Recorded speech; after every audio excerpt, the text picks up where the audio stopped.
नागपूरमध्ये देवेंद्र फडणवीस हे उमेदवारी अर्ज भरणार आहेत। अर्ज भरण्यापूर्वी शक्ती प्रदर्शन हे केलं जात आहे। आपण थेट जाऊयात नागपूरमध्ये भाजपाचे प्रचार रथ शक्ती प्रदर्शनासाठी सज्ज झालेला आहे।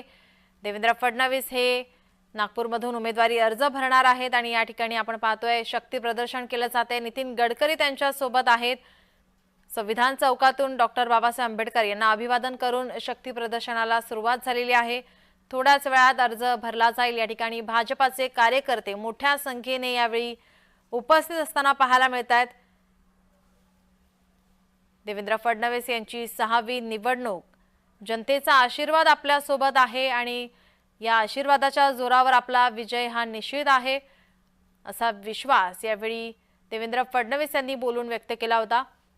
देवेंद्र फडणवीस यावेळी आता आपण पाहतोय अर्ज भरण्यासाठी निघालेले आहेत। अर्ज भरण्यापूर्वी आपण पाहतोय शक्ती प्रदर्शन हे जोरदार या ठिकाणी सुरू आहे। चंद्रशेखर बावनकुळे या ठिकाणी आपण त्यांच्या सोबत या रथामध्ये प्रचार रथामध्ये पाहतोय। नितीन गडकरी सुद्धा उपस्थित आहेत। निवडणूक आयोगाने निवडणुकांच्या तारखा या जाहीर केल्यानंतर आता राजकीय घडामोडी या ठिकाणी वेग आलेला आपण पाहतोय। निवडणुकांचं बिगुल हे वाजलेलं आहे। 20 नोव्हेंबरला निवडणूक पार पडणार आहे, तर 23 नोव्हेंबरला निकाल लागणार आहे। भाजपाकडून पहिली उमेदवारी यादी ही जाहीर झालेली आहे। त्यामध्ये देवेंद्र फडणवीस यांचं नाव होतं। या ठिकाणी आज अर्ज भरण्यासाठी देवेंद्र फडणवीस हे निघालेले पाहायला मिळतात। विधानसभा निवडणुकीसाठी सर्व राजकीय पक्ष जोरदार तयारीला लागलेले पाहायला मिळतात। भाजपाचं प्रचार रथ हे शक्ती प्रदर्शनासाठी सज्ज झालेला आपण पाहतोय। या प्रचार रथामध्ये देवेंद्र फडणवीस, नितीन गडकरी, चंद्रशेखर बावनकुळे, इतर भाजपाचे नेते मंडळी या प्रचार रथामध्ये आपण पाहतोय। भाजपाचे कार्यकर्ते या ठिकाणी मोठ्या संख्येने उपस्थित आहेत। आपले प्रतिनिधी हितेश मेश्राम आपल्या सोबत फोन लाईन वरून जोडलेले आहेत। हितेश, कशा प्रकारे तयारी केली गेली आहे? नक्कीच बघू शकतो आपण जो रथ आहे, रॅली मधला जो रथ आहे तिथे देवेंद्र फडणवीस आहेत, केंद्रीय मंत्री नितीन गडकरी आहेत, अमृता फडणवीस सुद्धा आहेत आणि त्यांची मुलगी फडणवीसांची मुलगी सुद्धा इथे आहे। पूर्ण परिवार हे अर्ज भरायला निघालेले आहेत। त्यानंतर चंद्रशेखर बावनकुळे असतील, त्यानंतर पुष्पा खोपडे असतील, त्यानंतर मोहन मते असतील, हे सगळे आपल्याला पहिल्या रांगेचे आहेत ते उभे असताना आपल्याला पाहायला मिळत आहे। हा रथ आहे तोच एक महत्वाचा रथ आहे ज्यामध्ये सगळे नेते जे आहेत ते उभे आहेत आणि सगळ्यांना अभिवादन करत, सगळ्यांचा आशीर्वाद घेत हे सगळे निघालेले आहेत। आणि संविधान चौकापासून तर तहसील कार्यालयापर्यंत जे आहे ही भव्य रॅली अशी निघालेली आहे। हजारोच्या संख्येने जे आहे कार्यकर्ते आपल्याला तिथे अभिवादन करताना पाहायला मिळत आहे। सगळे हात दाखवत आहेत, सगळ्यांनी आपली उपस्थिती दर्शवलेली आहे तेही इथे दाखवायला त्यांचा प्रयत्न करत आहेत। आणि फडणवीसांनी आता आपल्या हातात जो आरपीआयचा झेंडा जो आहे तो घेतलेला आहे आणि अभिवादन करत जे आहे तो रथ पुढे जातो आहे। त्याच अनुषंगाने अनेक ढोल ताशे असतील, महाराष्ट्रातून विविध जिल्ह्यातून जे आहे कार्यकर्ते आलेले आहेत।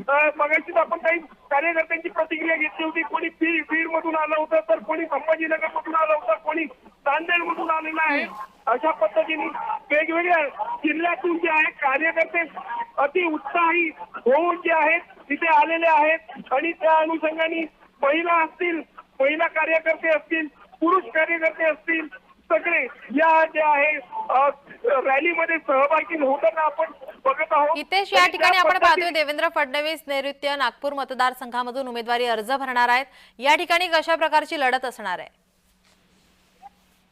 नक्कीच बघितलं गेलं तर आता इथं संविधान चौकातनं ही रॅली निघालेली आहे आणि त्या अनुषंगाने नागपुरातले 3 उमेदवार या रथामध्ये जे आहे रॅलीमध्ये सामील झालेले आहेत। आणि इथून आता थोडे पुढच्या चौकापर्यंत इथे एक मोठा स्टेज असा तो उभारण्यात आला आहे। त्यामध्ये जे आहे देवेंद्र फडणवीस असतील ते भाषण करतील, सगळ्या कार्यकर्त्यांचे धन्यवाद मानतील आणि त्यानंतर निघून जे आहे तहसील कार्यालयात जाऊन अर्ज जे आहे नामांकन करण्याकरता 3 उमेदवार जे आहेत ते जातील। सोबत चंद्रशेखर बावनकुळे असतील, केंद्रीय मंत्री नितीन गडकरी असतील, हे देखील जाणार आहेत। त्याच्या पुढे जे आहे कार्यकर्ते मात्र जाऊ शकणार नाही, कारण की पोलिसांचा बंदोबस्त असतो, काही प्रोटोकॉल असतात। त्या अनुषंगाने कार्यकर्त्यांना इथेच थांबावं लागेल। मात्र उमेदवार जे आहेत ते फक्त आतमध्ये जाऊ शकतात, अर्ज नामांकन करू शकतात. मीनम हितेश, आपण पाहतोय याआधी शक्ती प्रदर्शनापूर्वी या ठिकाणी ते देवेंद्र फडणवीस हे नितीन गडकरी यांच्या घरी गेले होते. या ठिकाणी त्यांच्या घरी जाऊन आशीर्वाद घेतलेले आहेत त्यांच्या देवघरात. तर नेहमी प्रत्येक वेळेस आता ही 6वी निवडणूक आहे, तर देवेंद्र फडणवीस हे नितीन गडकरी यांच्या घरी नेहमी जातात का?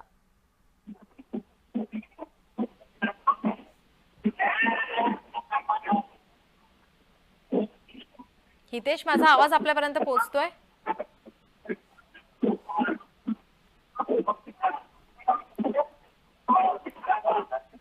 देवेंद्र फडणवीस हे नैऋत्य नागपूर मतदारसंघामधून उमेदवारी अर्ज भरणार आहेत. अर्ज भरण्यापूर्वी शक्ती प्रदर्शन हे सुरू आहे. आपले प्रतिनिधी हितेश मेश्राम आपल्यासोबत जोडलेलेच आहेत, तिथली संपूर्ण माहिती देत आहेत. या ठिकाणी आपण पाहतोय भाजपाचे कार्यकर्ते मोठ्या संख्येने यावेळी उपस्थित आहेत. आपण या ठिकाणी हा प्रचार रथ पाहतोय. या प्रचार रथामध्ये चंद्रशेखर बावनकुळे, नितीन गडकरी, देवेंद्र फडणवीस यांच्या पत्नी आणि मुलगी या प्रचार रथात उपस्थित आहेत. आपण ही दृश्य पाहतोय. या ठिकाणी भाजपाच्या कार्यकर्त्यांचा वेगळाच उत्साह, आनंद आपण पाहतोय. देवेंद्र फडणवीस 6वी निवडणूक लढतायत. यावेळी जनतेचा आशीर्वाद, आईचा आशीर्वाद आपल्यासोबत आहेत आणि आपल्याला यावेळी सुद्धा विजय मिळणार असा विश्वास त्यांनी यावेळी व्यक्त केलेला आहे. मागच्या प्रत्येक निवडणुकांमध्ये सुद्धा आपल्याला या ठिकाणी विजय मिळालेला आहे आणि असा चांगला विजय यावेळी सुद्धा मिळेल असा विश्वास देवेंद्र फडणवीस यांनी व्यक्त केलेला आहे.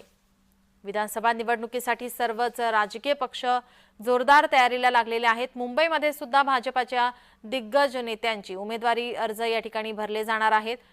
त्यासाठी सुद्धा या ठिकाणी मुंबईमध्ये जय्यत तयारी केली गेली आहे. तर नागपूरमधील आपण ही दृश्य पाहतोय. देवेंद्र फडणवीस हे अर्ज भरण्यासाठी निघालेले आहेत. अर्ज भरण्यापूर्वी शक्ती प्रदर्शन हे या ठिकाणी केलं जाते. थोड्याच वेळात आता अर्ज भरला जाणार आहे.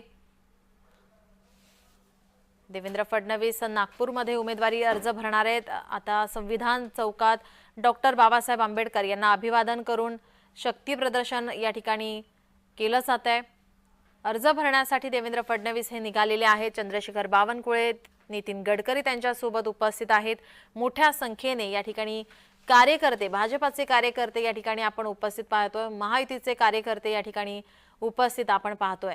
नागपुरामधील अर्जदार आणि जोरदार शक्ती प्रदर्शन आपण या ठिकाणी ही दृश्य पाहतोय. 23 नोव्हेंबरला निवडणुकांचे निकाल लागणार आहेत. 20 नोव्हेंबरला निवडणूक पार पडणार आहे. त्याआधी उमेदवारी अर्ज, भाजपाची पहिली यादी जाहीर झाली होती. सर्वात आधी भाजपानं आपली यादी जाहीर केली होती आणि त्यामध्ये देवेंद्र फडणवीस यांचं नाव होतं. आज देवेंद्र फडणवीस हे नागपूरमध्ये उमेदवारी अर्ज भरण्यासाठी निघालेले आपण पाहतोय. जनतेचा विश्वास आपल्यासोबत आहे, आशीर्वाद आपल्यासोबत आहे अशी प्रतिक्रिया यावेळी त्यांनी दिलेली आहे. आपण ही दुसरी दृश्य पाहतोय. अजित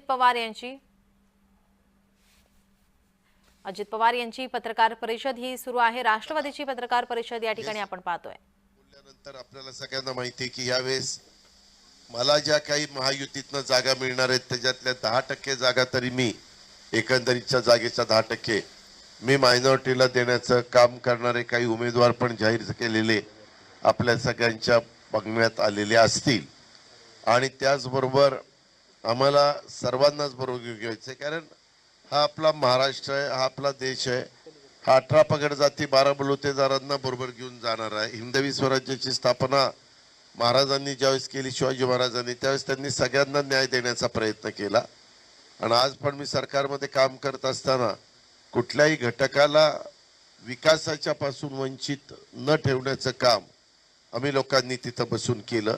आणि हे सगळं ऐकल्यानंतर संजय भैया सोनवणे म्हणले की दादा, साधारण आपली विचारधारा दोघांची मिळती जुळती आहे आणि त्याच्यामुळं मला तुमच्याबरोबर काम करायला आवडेल. त्याच्यामुळे महाराष्ट्र रिपब्लिकन पक्ष यांचं अस्तित्व ठेवून संजय भैया सोनवणे आणि त्यांचे असंख्य कार्यकर्ते हे राष्ट्रवादी काँग्रेस पक्षाच्या बरोबर काम इथून पुढे करणार आहे.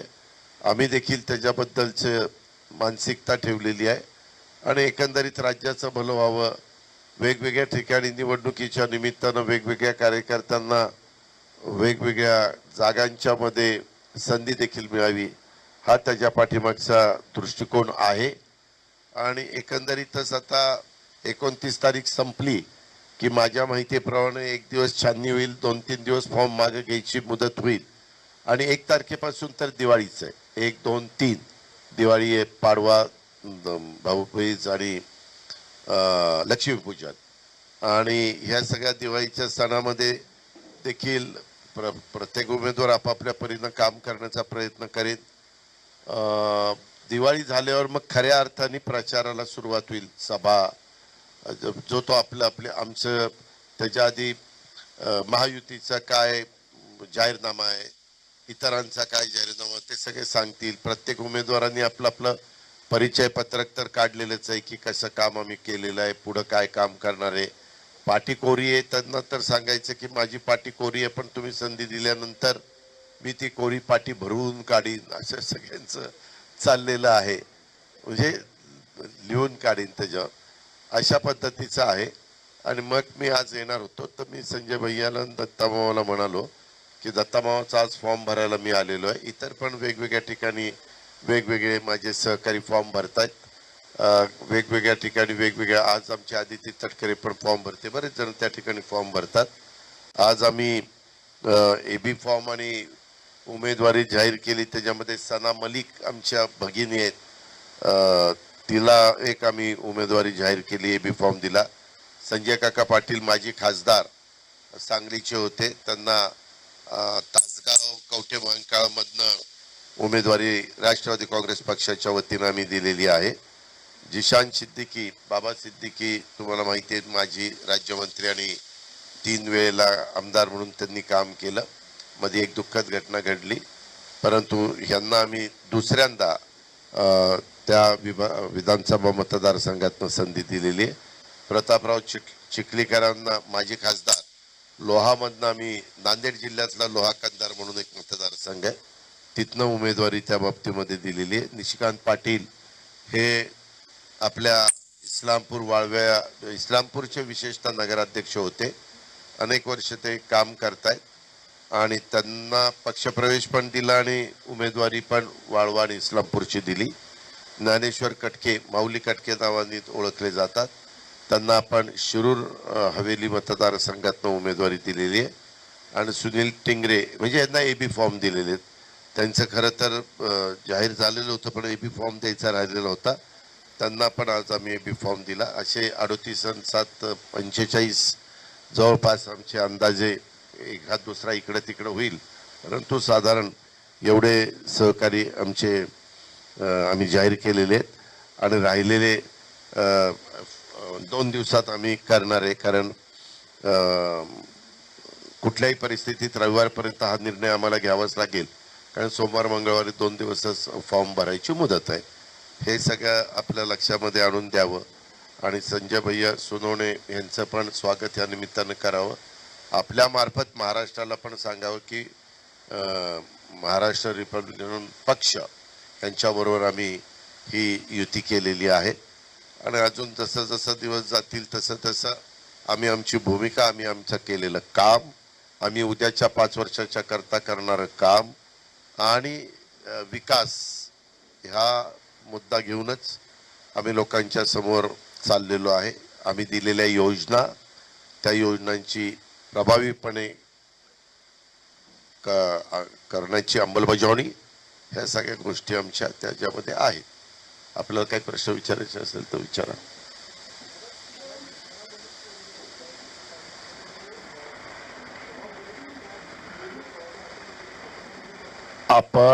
आम्ही टप्प्याटप्प्याने पुढे चाललोय ना.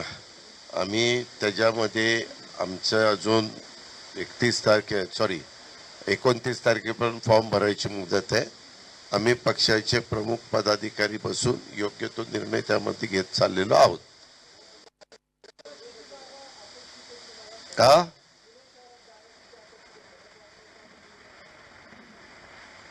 नाही, खडकवासला आता ह्याच्यामध्ये पुण्यामध्ये साधारण सिटिंग जागा ज्यांच्या आहेत त्यांच्या ज्याला त्याला मिळाव्यात पुणे शहरापुरता अशी चर्चा झालेली आहे.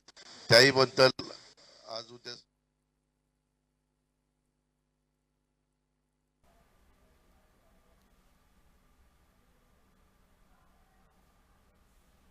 उपमुख्यमंत्री देवेंद्र फडणवीस आपला उमेदवारी अर्ज भरण्यासाठी निघालेले आहेत. आपण ही दृश्य पाहतोय. या ठिकाणी दक्षिण पश्चिम नागपूर विधानसभा मतदारसंघातून ते आपला उमेदवारी अर्ज भरणार आहेत. या ठिकाणी त्यांच्यासोबत चंद्रशेखर बावनकुळे, नितीन गडकरी, देवेंद्र फडणवीस यांच्या पत्नी आणि मुलगी या ठिकाणी उपस्थित आहेत. या प्रचार रथमध्ये या ठिकाणी उपस्थित असल्याचं पाहायला मिळतंय. घरातून निघताना त्यांच्या मुलीने, आईने, पत्नीने त्यांचं औक्षण केलेलं आपण पाहिलं आणि त्यानंतर आता उमेदवारी अर्ज भरण्यासाठी ते निघालेले आहेत. या ठिकाणी मोठं शक्ती प्रदर्शन या ठिकाणी देवेंद्र फडणवीस यांच्याकडून केलं जात आहे. संविधान चौकातून या रॅलीला सुरुवात झालेली आपण पाहतोय. आता थोड्याच वेळात देवेंद्र फडणवीस हे आपला उमेदवारी अर्ज भरणार आहेत. देवेंद्र फडणवीस यावेळी 2 वेळा पश्चिम नागपूरमधून निवडून आले होते, तर त्यानंतर नव्यानं तयार झालेल्या दक्षिण पश्चिम नागपूरमधून 3 वेळा निवडून आले आहेत. त्यामुळे सलग 5 वेळा निवडून आलेल्या देवेंद्र फडणवीसांची ही 6वी विधानसभा निवडणूक आहे. 1999 पासून त्यांच्या आमदार म्हणून कारकिर्दीला 25 वर्ष पूर्ण झालेले आहे. देवेंद्र फडणवीस आपला उमेदवारी अर्ज भरण्यासाठी निघालेले आहेत. फडणवीस हे दक्षिण पश्चिम नागपूर विधानसभा मतदारसंघ अर्थात नैऋत्य नागपूर मतदारसंघामधून आपला उमेदवारी अर्ज भरणार आहेत. त्यासाठी आज या ठिकाणी भाजपाकडून जोरदार तयारी केलेली आपण पाहतोय. नागपूरमधील ही दृश्य आहे. भाजपाचे कार्यकर्ते, महायुतीचे कार्यकर्ते यावेळी उपस्थित असल्याचं पाहायला मिळतंय. मोठ्या संख्येने या ठिकाणी कार्यकर्ते, समर्थक उपस्थित आहेत. संविधान चौकातून या प्रचार रॅलीला सुरुवात झालेली आहे. तहसील कार्यालयापर्यंत ही प्रचार रॅली जाणार आहे. त्यांच्यासोबत चंद्रशेखर बावनकुळे, नितीन गडकरी ही उपस्थित आहेत. आपण ही दृश्य पाहतोय. या ठिकाणी सर्वांना हात दाखवत देवेंद्र फडणवीस हे आपला अर्ज भरण्यासाठी पुढे निघालेले पाहायला मिळतात. यावेळी त्यांनी आपल्यासोबत जनतेचा आशीर्वाद आहे, विश्वास आहे आणि आपण सुद्धा पुन्हा एकदा या ठिकाणी निवडून येऊ असा विश्वास त्यांनी यावेळी बोलताना व्यक्त केलाय.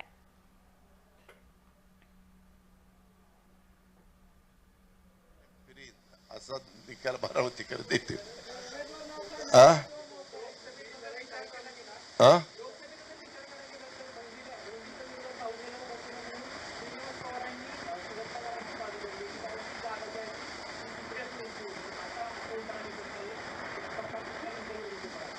त्याच्याबद्दल मी जास्त बोलत नाही. लोकशाहीमध्ये प्रत्येकाला उभं राहण्याचा अधिकार आहे आणि तो संविधानाने, घटनेचे शिल्पकार डॉक्टर बाबासाहेब आंबेडकरांनी दिलेला आहे.